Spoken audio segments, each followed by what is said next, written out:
just realised basically what a piece of shit human she was. I was like, nah, this is it. I'm not taking this shit anymore. You fucked up big time. Welcome to the CEO Stylist podcast, where two unlikely CEOs come together and rewrite the narrative of what it means to be a CEO stylist.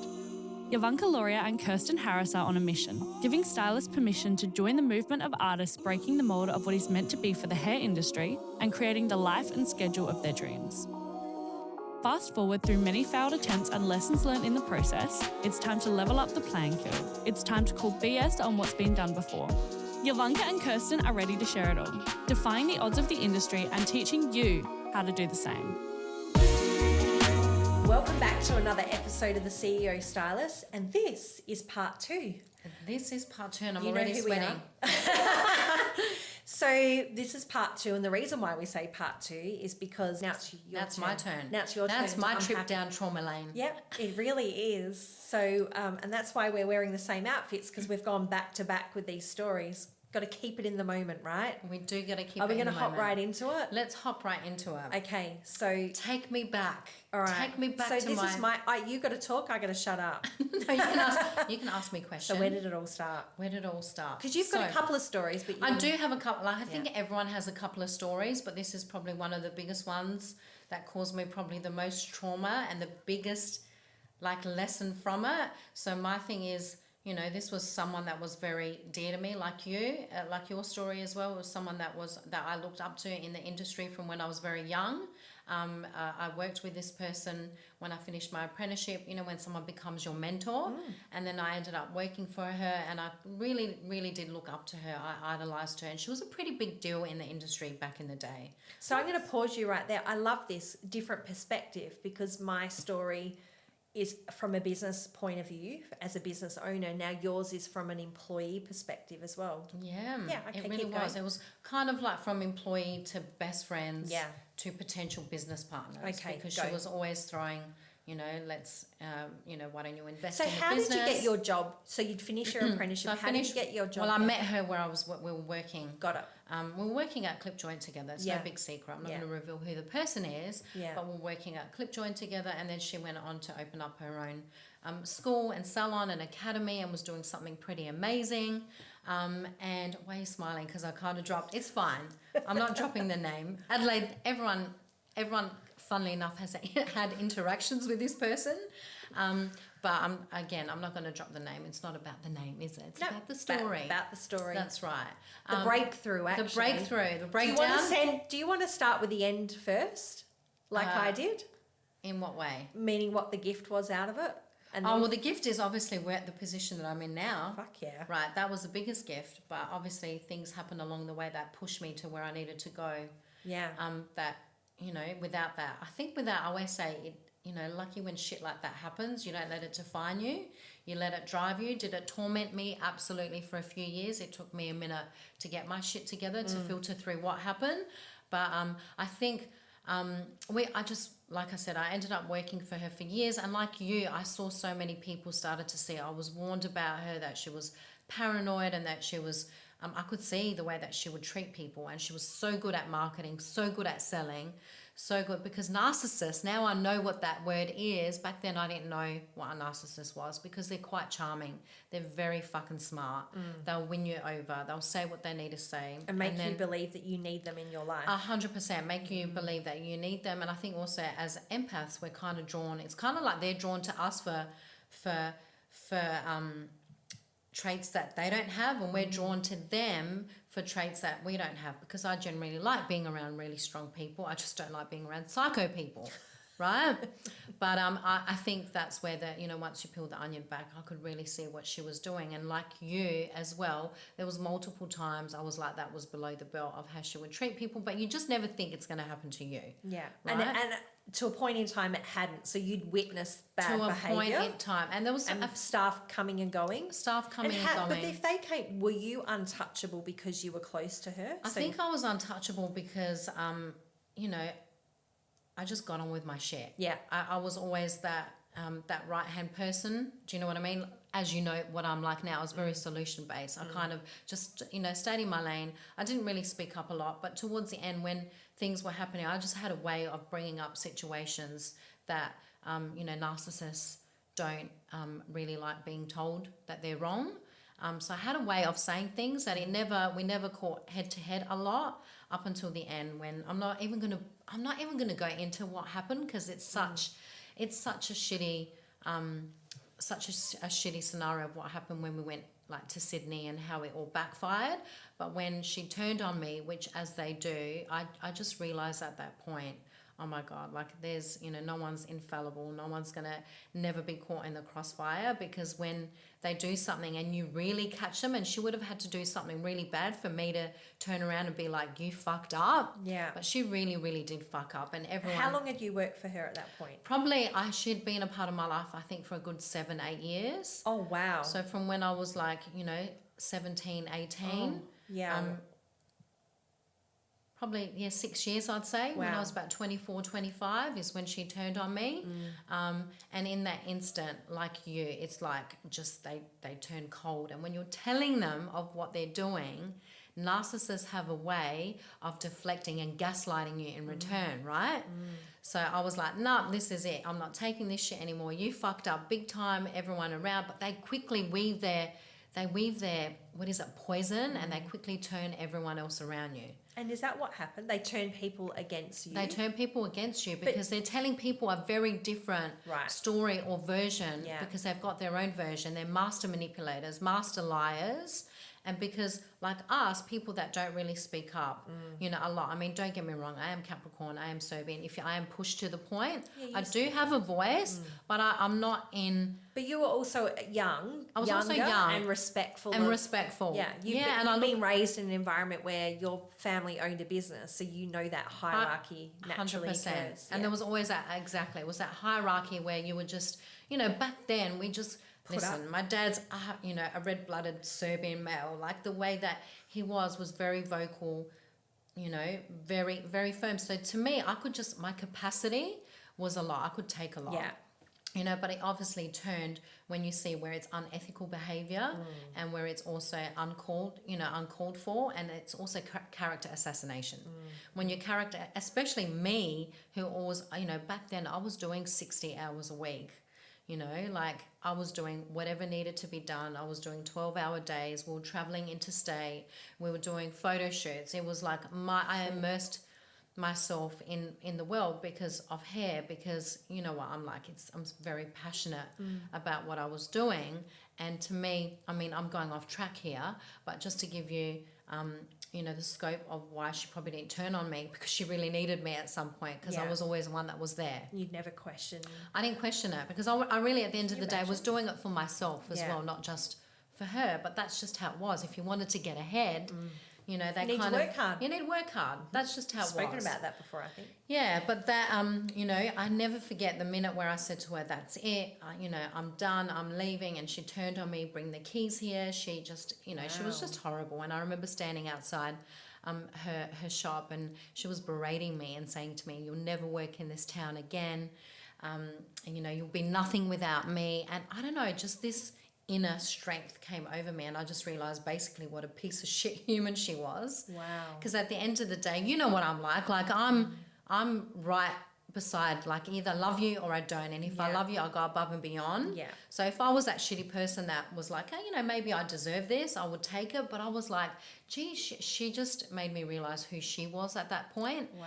And I said to her, thank you. And she was like, what are you thanking me for? And I was like, thank you for teaching me how not to be as a human and how not to be in business. But were you upset behind the scenes? Oh, I was broken. Because I didn't even realize then just what poison she was. I thought we were just gonna part ways, and I was gonna be on my way, and I was gonna go fight. But she broke you. She broke me. She really did, because I remember just before I had decided to go to America, I remember going out, because we had, that was my life. I entwined my life with my work. Your business and personal life. My business and personal life, because I was so heavily entwined. Yeah. I remember going out to public places and going up to say hello to people, and they would literally look at me and walk away. Oh. Like, yeah, she was saying horrible, like, made up, like really salacious lies. That was just complete correct. It's happened to me a few times, actually. in other friendship groups that were hairdressing related. Do you think it's an Adelaide thing as well? No, I look back now and I think it's a narcissist thing. Yeah. I think I was just, for some reason, I don't know why the fuck, I was placed next to him to learn a lesson. But I think also I just got into the position of learning to play small so that I wasn't a threat. I know But what it also is now. You live and work, you work together and then you socialise together and you build friendships and groups. I get it's not just leaving a job then, is it? It's actually leaving your identity. It's a leaving full divorce. Yeah, 100%. Your circle of friends, Jesus. everything that and I how ever old knew. were you then? I was like 24, Yeah, okay. 25. So still, although you had that inner strength to go, I know I deserve better.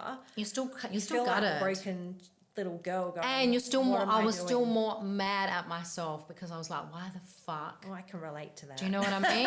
How did I not see it? And more mad that you allowed it. Were your parents concerned? Oh, at they the were like, "You hours? stupid idiot! We told you," and then you have to cop shit. Of course, but along As the way well. though, were they saying, "What are you doing? Why are you Oh working yeah, so my many dad, hours?" of course. You But know, I was like, "You got this is." You have They no idea, always this knew is that what I you was have to driven. do. Yeah, this Yeah. is what you have to do. My dad was, family business, so he was a workaholic as well. So even though he was telling me, I would retaliate and be like, "You can't talk." Yeah, Do you know what I mean? Because he wanted me to work for the family business, and I was always a black sheep, so stubborn and in my roofing? conviction. Yeah, like my whole family worked for my dad. Do you know? So I was always on my. You own went out path. on your own. You were Went on my own path. So standing on the sidewalk. I was like, "Fuck you all!" Yeah. Like this is the fork in the sand. This is where, it's funny because when I decided to go to America. I think you've asked me before, is that what made you go? And it was actually no, like I had dreams and visions from when I was very young. I used to say to my dad, "Please let me go as an exchange student in America," and he would say, "Over my dead body," and I would say, "One day when I'm older, I'm going to go do it." So I had these visions of, I don't know what it was, and they still, my parents would mock and tease me, "What, you think you're going to be famous?" And I'd be like, "No, I don't think I'm going to be famous. That I just know that there's something there for me. What? I don't know." Right? And it was true. Like when I went there, So hang on, you went there. I went there. So on a whim. You threw the keys. Threw the keys, and sold my car. What are we talking? What time frame are we talking from when you ended that job to when you're on a plane? Oh, it was literally within I think 2 months. Oh wow. Okay. Yeah. Because I remember also going for job interviews, which I went for two job interviews and I didn't get. You didn't get the job. And I Is knew that like she foreign now though. No, because I knew that she had something to do with it. Because she had said, wow. "You will never work in this town." And because she had connections, and I remember trying to organise a photo shoot, and the photographer turned me down and said, "Yo, I can't because of this person." And funny enough, years later, all these people that turned their back on me all came up. Every single one to this day all came up and apologised and were like, "She's a fucking crazy bitch. I'm so sorry that this happened to you." And I was like, I just knew I was going to take the high road. It's so scary though to think that someone out there can have so much manipulation of others. Like it wasn't just... and we didn't have social media. No. I didn't have my voice then. She completely took away. Like I lost my voice for so long. Not that who I was in the core wasn't there, but I learned to shut it off, and I probably disassociated with a lot of relationships after that. Like I pushed people away. I didn't trust my judgment. Well, you also got knocked back onto other jobs, so I guess in that moment you must have thought maybe there's something wrong. Yeah, of course. Look, I knew that. I was like, because you're questioning it, surely she wouldn't be behind it. But I did find out later that she very was behind it. Because all it takes is someone, you've seen it in movies where someone makes up a lie about someone, a rumour, and it sticks. Talk about it for long enough and it becomes the truth. And especially my look, my face, I look like, I've got that very serious resting bitch face look. I think when people meet me, they see a very different version of me, but on the outskirts, I can be serious. I've got that, that serious demeanour in me. Did you think I was serious when you first met me? No, I thought you were like, I A was a mole? bit of a fangirl to be thinking Oh, yeah, that because you were in my element at my work, which people got to see me. I was fangirling you because I'm like, who is this Yovanka Loria, and how come I have to wait 3 months to have to my get hair in, done? that's right. In a Who is fucking she? home salon. Like, what the fuck? What is happening? No, it wasn't that. It wasn't nothing to do with the home salon. It was like, how is this like the best kept secret? Anyway, so you blew your life up. You're on a So plane. I blew my life up. So I've got a question for you. Yeah. You're on that plane.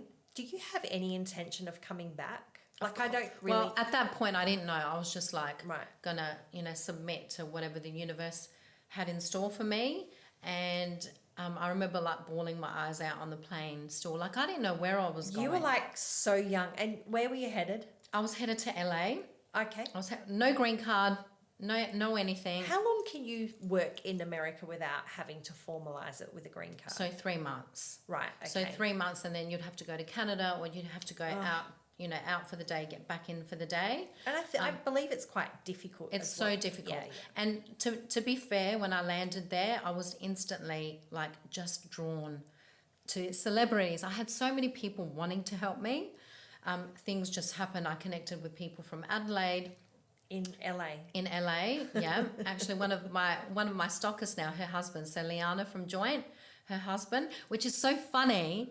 I have to share this because I didn't even realize what I was saying, because before all this happened with this particular person here, I saw, so Liana has a husband who, the three brothers were recording an album in LA, and one of the brothers was we were in a club somewhere, and I said to him like, hey, if I ever come to LA, can I reach out and we can get together when I'm there? Not get together like that, Yeah, but just you can catch up. And he's like, absolutely. Throwaway line.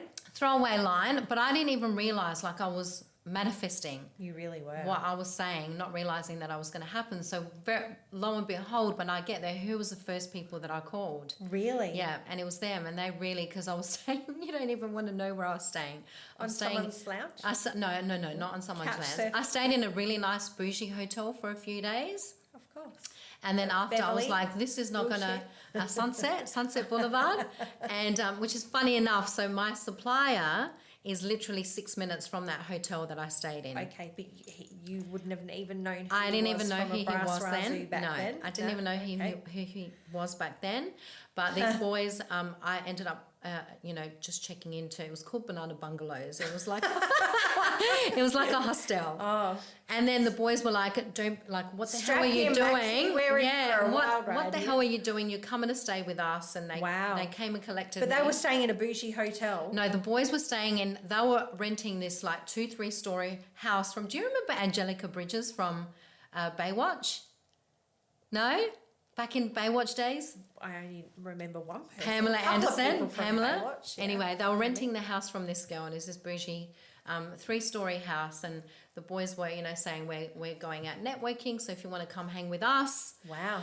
And then from there, it was just like boom, boom, boom. That's where I ended up finding a girl that to this day I'm still really close with. But this girl had a cousin who was working in LA, and cut a long story short, her cousin had a salon in New York.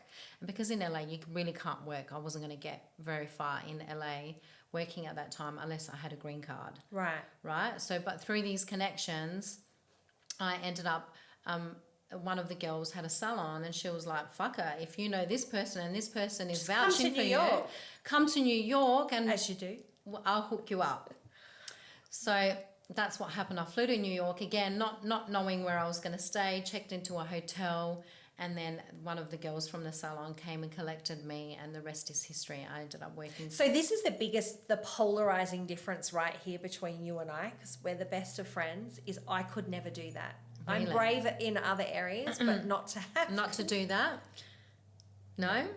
I know. And now that I think about it, I think I was so, I think back and I really was so broken, but there was that. You were so brave. I was so brave. Like you just weren't going to Sydney. You were going to arguably the largest city. But I think to go despite what happened, it gave me the push that I needed, because I was so determined You to really my core. were. But also, like I said, I didn't let it define me. I was like letting it drive me. That's why I say sometimes when shit happens, you know, you need that little bit of chaos, because without that chaos, I probably never would have gone and done it. Do you know? And nothing like finding yourself again, going from Adelaide to New York. I mean, who does that? I know, right? And I've got this big affiliation with New York to this day. Like, she's one of my best friends who, ironically, you know, we were working in the salon together, where I was first introduced to hand-tied hair. That's where I first, you know, first saw the hand-tied hair. But I wasn't ready for it then. But it's where my love of extensions reignited, I guess. So it was a thing even back in the 90s? It was a thing. I think this was 2000s, actually. Okay. I think it was in the 2000s at that point. Oh, yeah, of course. But these girls that early were doing it, they 2000s. were African girls, and they were using hand-tied hair, but they were sewing it on Were corn they braids. braid? Yeah, they were corn braiding Okay, it. yeah. And that's where I was like, okay, I don't think I can corn braid. But I remember looking at it and learning and being like, what are you girls doing? And teach me. And I was just so like a sponge with that You stuff. were like setting yourself up and you didn't even know it. I didn't even know it. So was that the gift? So that 100%, that was the biggest gift. I think with that, you know, with that being said, of course, that was just meant to be for me. I think it was a connecting thread. How long were you away for? I think all up it was over a year. I would go in and out, and then I would go to Canada, come back in, because I could only stay there for 3 months. Oh, wow. And believe me, I had offers. I had offers of marriage to stay there, and it was all happening. And I was like, no. I was like, get away from Were me. you tempted? Not really, because I knew I would never sell my soul to get to where I wanted. I thought everything's going to take me a lot longer, but I'm going to do it my way, on my terms, and I've got to stop listening to what people are saying. Meanwhile, your Serbian parents are saying, Fucking come home, get married, find a man. Yeah, come home, you're going to die there. You're going to get murdered. Mind you, I was living in the Bronx. I know. Oh, wow. I'm just like, this is... I mean, I know that I love hearing that. I've heard this story, obviously, but I love hearing it again because it's just so out of sorts. Like, if my daughter was to say it now, I'd be hyperventilating for her as well. Yeah. But it really was. And New York's not an easy place to live, I imagine. No. Mind you, I was also working in a salon during the day and going into the city, because Valentina had cousins who owned a wine bar. Oh, So wow. I was going into the city at nighttime and working and saving my money, so that when I came back, you know, not that I wasn't even thinking that I was going to do a business. For me, I just wanted to save some money so I can come back and buy my first house. That was always my thing. So 2 jobs. So 2 jobs. And going to finishing. Did you forget the story of like the bad news story as to what pushed you to get on that plane and go? Did you come back eventually and go, that's fine? Like that was when an I came back, I experience? was still probably a little bit raw, I think. Yeah, right. But I found a new sense of confidence. Yeah. I think, because I was more, I think at that point I was like, no, just trust your gut. Listen to the red flags. Again, just be smarter, make better decisions. Bless and release. If someone fucks with you, just learn. That was the biggest lesson as well. And did you get knocked back from a job, given the fact that you've just worked in New York No, for over a year? 100%. And then when I came back, and, you know, funny story, again, when I came back is when I met my husband, and then I was like, this is where, you know, I'm going to, you know, build my life with him, and we had a couple of kids, and then, you know, everything from there, I just put 2 and 2 together, and that's when I started piecing the pieces of the puzzle to do what I was going to do, or to do what I should have done when I was younger. But I just, it was a process to get there, right? How long did it take you to work out, like now you're in a fully fledged multiple businesses, that you went, oh, all that groundwork, what a gift? How long did it take you to work that out, to go, wow, that's why I'm in the position I am. That's why I had to go through what I did when I was 24. I realised it even back then, but I knew I still needed the tools to go through to realise how to filter it through, so that I didn't be so fearful of it happening again, and just knowing what I knew, so that I could pay attention to the signs moving forward. Because people are going to, when you're an empath and you are open to opportunity like I am, it's happened not even that long ago. Do you know what I mean? You're always going to have people, but I think I've built up a resilience for it. I've got a question for you. Tell me. Let's talk about the party. Oh, yes. Let's talk about which links back to the party that we spoke about The in your... infamous party that I had a conversation and then The tap on the shoulder. you had a conversation. It was some wild party. Oh, my God. So this... So I didn't know any of this, of course. You didn't know it in detail. You didn't knew know that it. there was... Of course, yeah. I mean, I knew the story. I didn't know. Yeah. I didn't Because know the people. your question is what happens in Adelaide when you bump into this So person. the infamous party, and you get a Mind you, story meanwhile, to tell. someone's telling you, like, beware of this person. Yes. Meanwhile, this person is following me fucking around. This person from when you were 24 and told you that you're never going to make it as anyone without me is standing in your presence at that same trying to party. have conversations with me. Right. Right. And what happened? And you're like, everyone, because there was a few people in that party that knew about the situation. And it was funny because it was actually when I saw her, I just felt really sorry for her. Because you hadn't really crossed paths. No, I've seen her. I saw her like at what is it? Hair Expo. Yeah. But I would very well like You'd walk that avoid. way. I would avoid. But the not situation. standing in not at the same intimate freaking space. party. Okay. Here I am. Fast forward, and she's trying to speak to me, and she's like so oblivious, so completely oblivious, and was why don't you want to catch up with me? Because she had tried to reach out a few times, I think through social media. Oh, actually. wow. Okay. And I was, despite even though that she was, not on my radar, I had a soft spot for her sister. So I would often speak to her sister, randomly. She would always be like, I know you and my sister had a falling out, blah, blah, blah. I know she's crazy, but she's my sister. What do I do? So we kind of left it at, and because it was her sister, I never really fully even wanted to, bump. It's her sister. What am I going to say to her? Do you know what I mean? So I always kept it very professional, above board. And she was just like trying to, be like, hey, what is wrong? Why are you not, why won't you catch up with me? And she said, can you please stop telling people I'm bipolar?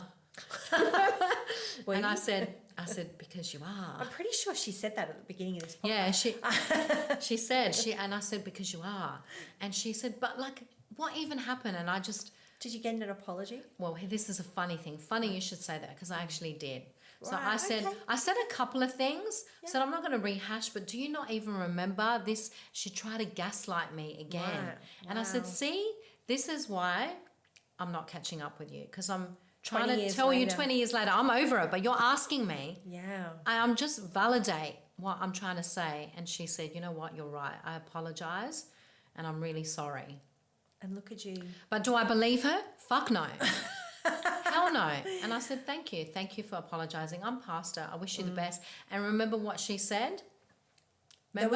There was a lot exchanged that day. Well, let me refresh. She actually tried to take credibility for my success. That's right. For my success. That's right, of course. So she was like, well, obviously I didn't do too bad if you turned out the way that you've turned out. Wow. And Ouch. I just thought, no, it wasn't even ouch. I just thought, narcissism. This is what they do. Oh, I know, Maxie, this is a big story, isn't And it? this is a big story. And I just thought, just smile, be gracious. Bless and release. Bless and release. And if that's what you think. In essence, she really did help me become the person that I am, but contrary to what she thought. Like, I took the bad lessons and turned them into good, because honestly, the leader that I am today in business, in life, in every aspect is because of not wanting to represent who she was. Do you know what I mean? So I guess she could take credit, but not in the way that she thought. Well, thank you for sharing that epic story. That is an epic story. Hopefully our listeners get something out of that to take away. Bless and release. Yeah, absolutely. And that is so key to this, isn't it? Thank you. Thank you. And I think we're going to wrap it up now, aren't we, Maxie? Yep, he's all for it. He's all for it. And thank you for being open and vulnerable. What a story. You're amazing. No, thank you. You're amazing. You've done you. such an incredible job. Your business is awesome. So thank you. All those stepping stones. If someone hurts you along the way, just remember, always be the better person. Yeah, it really does pay off. Because like I said, the way the universe works, it will always get back to them. It has your back. And the biggest thing I think is when you're in it, truth will always come out. Yeah, it doesn't matter how long it takes. Yeah. I feel like if you're, there's platforms now where you can share, you know, people can see for themselves Yeah, who you are and what absolutely. you're about. But I think just stay true to you. That's the biggest lesson. All right. Thank you for listening, and we'll see you at the next one. Thank you, guys.